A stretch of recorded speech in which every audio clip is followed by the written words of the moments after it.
Halo, apa kabar kalian semua? Di video kali ini waktunya kita bahas lagi update sistem di ponsel Infinix. Dan buat video kali ini buat bagian dari Infinix Note 40 Pro 5G. Karena buat Infinix Note 40 Pro 5G ini baru aja mendapatkan update sistem, lebih tepatnya buat patch bulan April. Jadi pada video sebelumnya saya tuh udah sempat upload ya buat beberapa update sistem di ponsel Infinix yang masih saya miliki. Yaitu Infinix Note 30, Infinix Note 30 Pro, Infinix Note 40 reguler, dan sekarang ini waktunya kita bahas Infinix Note 40 Pro 5G. Dan sebelum kita update, saya tuh sempat nemuin bug di ponsel Infinix Note 40 Pro 5G, dimana buat layarnya meskipun udah kita setting secara otomatis nanti bakalan mati ya, biasanya nggak pernah mati sesuai dengan durasi yang kita inginkan. Setelah kita melakukan update sistem, ternyata bug tersebut udah di fix, udah hilang. Lalu apa aja buat perubahannya? Nah, kalau kita lihat dari informasi update sistem di Infinix Note 40 Pro 5G, di sini sih keterangannya cuman buat update Google ya, kemudian optimasi sistem untuk kestabilan dan juga performa dari Infinix Note 40 Pro 5G. Dan buat size-nya itu nggak terlalu gede-gede banget ataupun kecil-kecil banget karena ada di 580 MB-an. Lalu perubahan kecil yang saya temuin di layar Infinix Note 40 Pro 5G ini ketika sedang kita pakai buat nonton konten di YouTube. Entah itu konten di YouTube atau aplikasi pemutar media lainnya. Lebih tepatnya waktu kita geser dari bagian samping ya, geser buat nampilin asisten video. Nah, ini ada beberapa perubahan, lebih tepatnya sekarang tuh ada buat notifikasi rentetan, pesan jangan diganggu, kemudian ada fitur ini pengisian daya bypass, tapi kalau kita klik itu nggak bisa. Dan di bagian sampingnya juga ini ada buat beberapa aplikasi pintasan yang bisa langsung kita klik. Dan sebagai disclaimer aja ya, entah ini perubahan setelah kita melakukan update sistem di patch bulan April atau emang out of the box dari Android 14, iOS 14 di Infinix Note 40 ataupun 40 Pro emang udah kayak gitu. Dan sekarang ini tentu sebagian besar atau yang paling kalian tunggu yaitu di bagian urusan performanya, dimana buat suhu, FPS, dan juga konsumsi daya baterainya. Nah, jadi langsung aja kita mulai buat pembahasan dari performa CPU throttlingnya. Buat urusan performa dari CPU throttling Infinix Note 40 Pro 5G, menurutku dari bawaannya itu udah kerasa cukup bagus sih. Misalnya kayak maksimalnya di 193 ribuan, kemudian minimum emang ini cukup disayangkan cuma di 138, kemudian punya CPU throttling di 84%. Namun setelah kita melakukan update sistem, ini menurutku buat performa CPU-nya makin bagus, makin stabil lagi. Karena bisa mendapatkan maksimal hingga 208 ribuan gips, kemudian minimumnya makin meningkat dapat di 151 ribuan, tapi buat CPU throttlingnya makin menurun ada di 78%. Lalu buat AnTuTu score yang dimiliki, buat bawaannya tuh ada di 463 ribuan poin ya, dan setelah kita melakukan update sistem, AnTuTu-nya meningkat, sekarang dapat di 471 ribuan poin. Emang buat perubahan atau peningkatan poinnya itu nggak terlalu signifikan banget, tapi paling nggak buat perubahan atau kinerjanya itu udah cukup kelihatan ya dari skor AnTuTu yang dimiliki, kemudian peningkatan dari performa CPU-nya. Dan sekarang ini mari kita lihat sestabil apa buat patch bulan April, kemudian suhu dan juga konsumsi daya baterainya. Oke, sekarang buat ponsel dari Infinix Note 40 Pro 5G udah kita charger nyampe benar-benar ada di 100%, dan ini barusan kita cabut buat chargernya.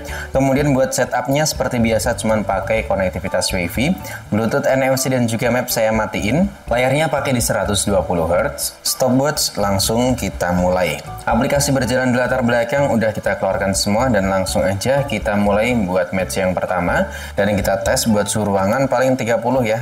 Ya, seperti biasa masih ada di 30 derajat kurang lebihnya. Yang pertama kita lihatin terlebih dahulu buat settingan. Ini seperti biasa kita main rata kanan. Kemudian nggak usah pakai mode nggak usah pakai mode performa ya. Rata kanan pakai mode seimbang aja. Kita lihat gimana buat performanya. Dan kita ngetesnya pakai mode rank. Oke, buat main game kayaknya sih buat FPS-nya masih sama aja kayak kemarin ya. Meskipun di setting rata kanan suhu emang masih terasa stabil sih. Tapi ini ya, buat FPS-nya nggak ada stabil-stabilnya. Karena tadi sempat drop nyampe ini 80-an, nah terutama kalau lagi war kayak gini. Ya kan, bahkan nyampe 70 nih. Ya.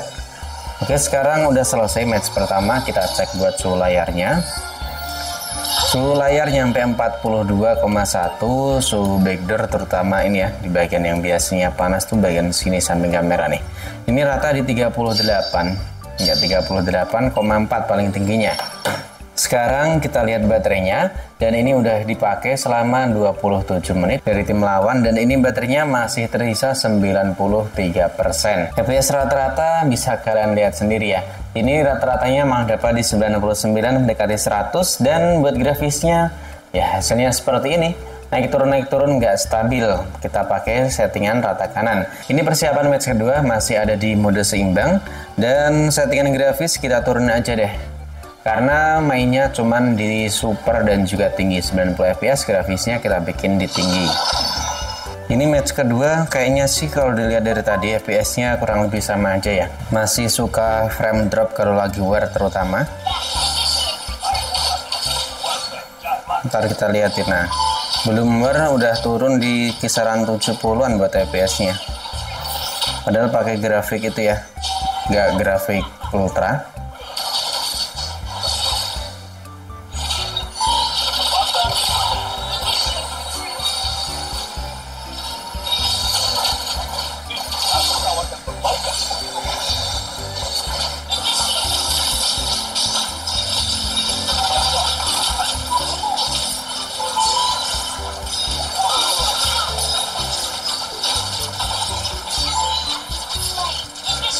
Lindungi aku.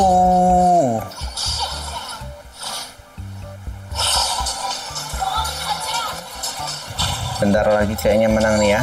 Bisa menang nih. Oke. Nah, akhirnya bisa menang juga nih. Oke. Langsung kita cek buat suhunya. Suhu layar sedikit menurun di 41,6. Tadi kan nyampe 42 tuh.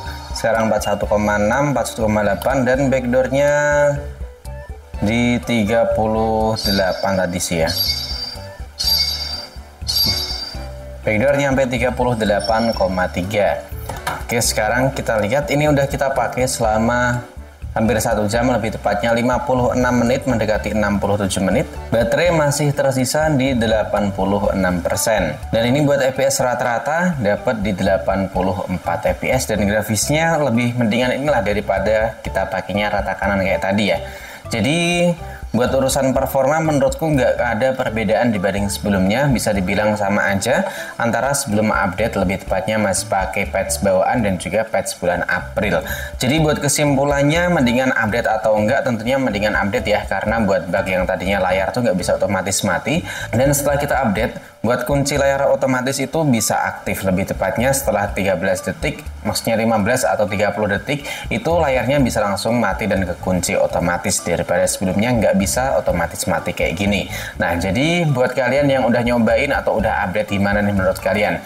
Dan kalian kira-kira nemu bug apa aja, kemudian kelebihan atau kekurangan yang kalian rasain tuh gimana di ponsel Infinix Note 40 Pro 5G ini? Drop aja di kolom komentar. Saya mau pamit undur diri, sampai jumpa lagi di video selanjutnya.